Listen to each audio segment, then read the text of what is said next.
Hi guys, welcome to another episode of Sessions with Paola. Today we are continuing to part 2. Guys, if you haven't watched part 1, we talked a little bit about what happens when we stop initiating, what are some ideas to start communicating openly about initiation, and what happens when rejection takes place.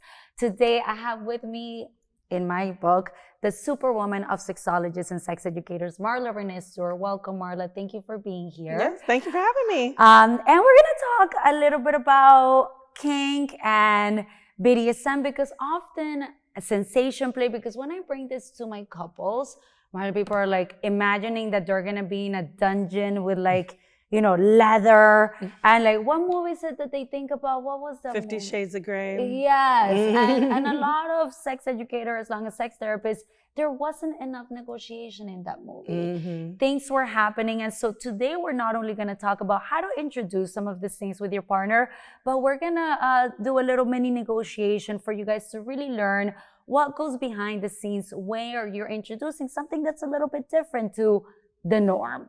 So Marla, tell us, how can people get started with this stuff? Yeah, so when you're introducing kink to a lover, I think you have to go at it in a casual way first. So that means, whether you're, on the couch watching Netflix or maybe at dinner, just introducing something new. So being something like, I saw a wax play thing on whatever, or my friend said she loved wax play. Like, what do you think about that? And sort of giving a perspective that's not really you necessarily. And I think that helps take the pressure off your lover to be like, oh, well, that seems, I don't know if I'd be into it, but maybe. Or you could be like, I'm really curious about it. So you can go at it that way. Or you can go at it in a different way, where you compliment your partner or give them some positive reinforcement. So you could say something along the lines of like, oh my gosh, like, I love your hands.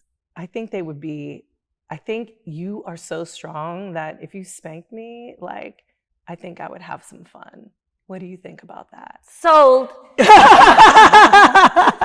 like, yeah. Yes. So thinking about the positive reinforcement can also be, a piece of that. So I think there's a couple of ways to go about it when you're introducing something that's a little bit kinky. Mm-hmm. And with negotiation, there's, if we were to go into a play space or a place that's dedicated to kink and BDSM, I think those are a lot of rules and things. But if it's just you and your lover, things that you can talk about is, hey, we can talk about if something doesn't feel good. So if something doesn't feel good and I want to slow it down or I'm not really sure, I'm going to use yellow, right? Or if something feels really great, like I might say green, or you could just keep going until I say yellow. Or if I'm like, I'm not feeling this all together, I want to shut it down, I'm done with it, we can say red, right? And those are generally typical words or signifiers to help us know, we're used to red, yellow, green, right?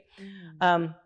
So in the negotiation process, some of us might have some childhood trauma or just some trauma that we need to build ourselves from.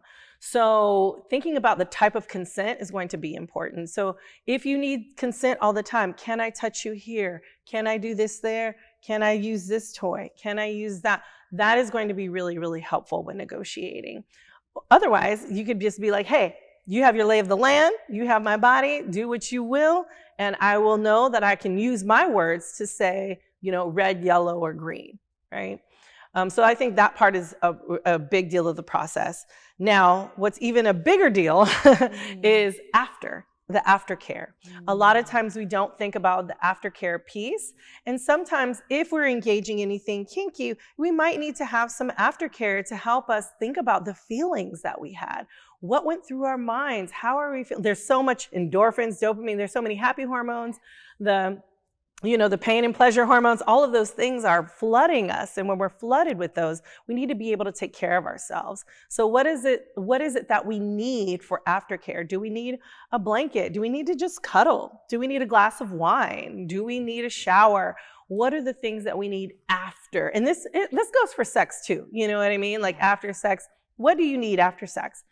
Cuddle, a shower, kisses, conversation? Like, what is it? You want to do some emotional like reflection, or do you need some physical aftercare? So emotional and physical aftercare are aspects of what we need to talk about. So how does that sound? Does it sound pretty good? Yes, Yeah. it sounds fabulous. And one of the things that I want to say, Marla, because you talked a little bit about, sometimes people may be afraid to kind of say that I like this, I love the ideas that you had.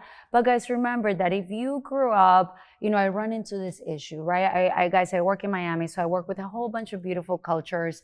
But sometimes, maybe she says, "Ooh, I lay out the toys," and I'm like, I play the traffic light green, yellow, red.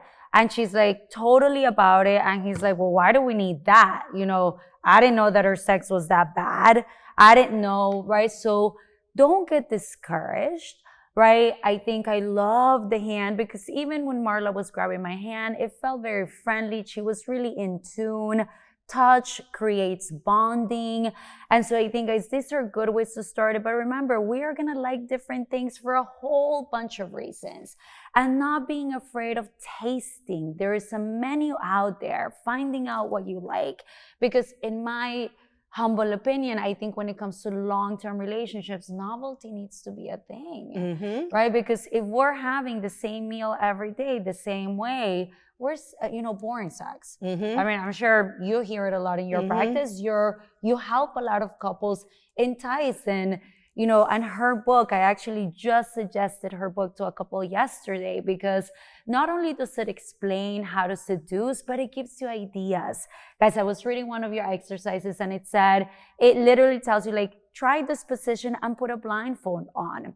So a blindfold is a great place to start, right? Because it heightens the other sensations. And then if there's any type of trauma or anything like that, and the person kind of looks at you, a blindfold? What? No, I need to see. Okay, let's work through that. What is it about that that's bringing something up? How come you're having this reaction when we're talking about the blindfold? So Marla just got, she's talking about negotiation. She's asking me, what do you think? So I will say yellow, green, yellow, or red. But if something really feels off, is it okay for me to use the word aguacate, which means guacamole in Spanish? So aguacate, my language. I like to speak in my language, and you understand that. Okay, so you would say, so let's now we're gonna talk a little bit about mini negotiation. You already started talking a little bit about that. How else will it go? So in this negotiation, we're thinking about the power exchange. So I'm going to be the one that is going to be distributing sort of any of these lovely toys on you. So is there a name that you would like to be called? Ooh, yeah. Let's Lola. Lola. Okay, Lola. I love to be called Miss Marla. So if there's any direction, or if I ask you a question, it's either a yes, Miss Marla, or no, Miss Marla, or yellow, Miss Marla, or red, Miss Marla. Do you understand? Yes. Excellent. Yes. Yes, Miss Marla. Excellent. Awesome. Now, when thinking about the toys, you've laid them out beautifully for me.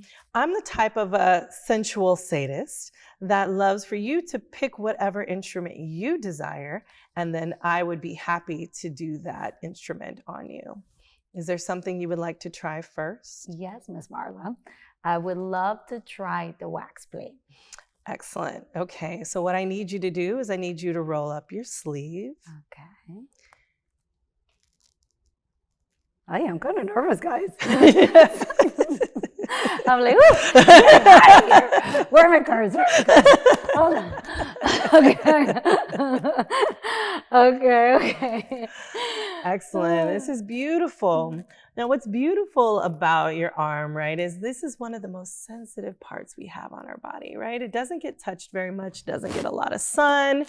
And so when thinking about wax play, we can start, on this surface, but I think we can cut to the chase and get to the more sensitive part. How does that sound? That sounds great, Miss Marla. Good. Now I'm just gently touching you again. This is just to help you get used to the sensation and warm you up a bit. Okay. So I want you to set it down right here. Miss Marla, would it be okay if I close my eyes? Absolutely. You can close your eyes.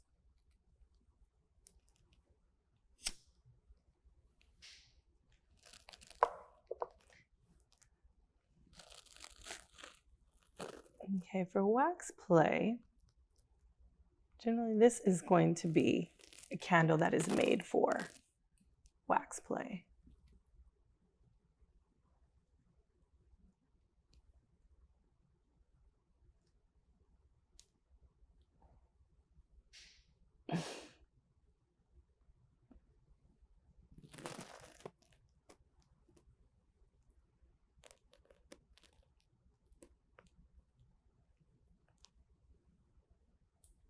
Can I open my eyes, Miss Marla? Absolutely. Lola, how does that feel? Great. Green, Miss Marla. I'm going to move in a little more so you can feel the heat.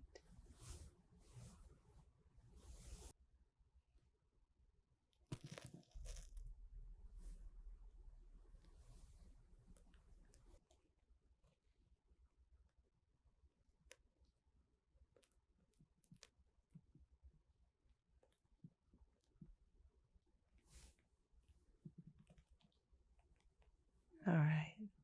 I know we're doing this for demo purposes. Wow. How do you feel? Great. Good. Oh, guys, wow. Okay, sorry. Thank you, Marla. That was awesome, guys. And one thing that people, because with wax plates, a lot of times people think, oh my God, I'm gonna get burned. It's gonna be hot. Am I gonna be able to manage the pain? But remember that these are heightened sensations. It's not so much about pain. You mentioned, because I got this question a lot, is this a different candle than a regular candle? Yes. So when thinking about wax play, there are certain candles you can or can't use. Some of them have burn higher degrees. Okay. Some candles are used for wax play and can be a massage oil. There's like 3-in-1 candles. So you really just have to pick which candle feels good. Now, a traditional candle is going to be burn hotter. So sometimes people might go higher in order so it can cool down by the time it hits your skin. Okay. So thinking about the type of candle is going to be important in your play. And I'm not advocating for one or the other, but I'm just saying you have a higher chance of burning with a traditional, wax candle rather than a candle that is made for wax play. Okay. Yeah. And guys, let me tell you a little bit about my experience. What I love is that first, asking me the name, how she wanted me to call her. And also, the getting me ready for the sensations, or touching me, making sure that I was getting used a little bit to the sensations.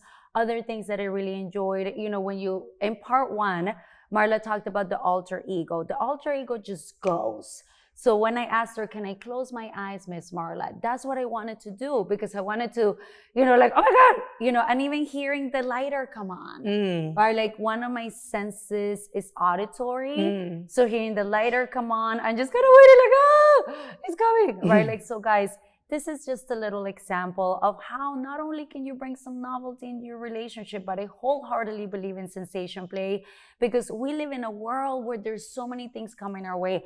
As soon as you wake up, blah, blah, blah, death, climate change, police, like all of these things that come your way. So this is a way to literally bring yourself back into a present moment. Thank you so much, Marla, for taking care of me in this little simulation. And thank you. Guys, Marla, where can people find you? You can find me at my website, velvetlipssexed.com, or on social media, all social media at velvetlipssexed, sex without the E, on every social media platform. Awesome. And guys, I believe in the power of community. So if you have anybody that can use this information, any questions, comments, share your own story. We're here to listen. We're here to help.